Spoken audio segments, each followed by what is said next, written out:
You can see the tyre marks from the excavator or equivalent that's been used to crudely deal with some of the vegetation on the slope.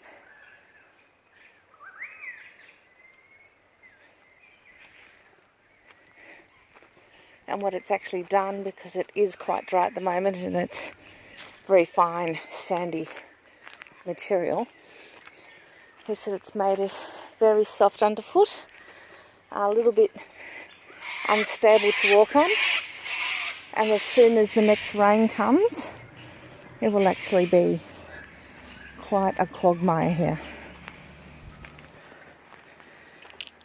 And as we get up the top of the hill more, it actually gets worse and softer and more uneven.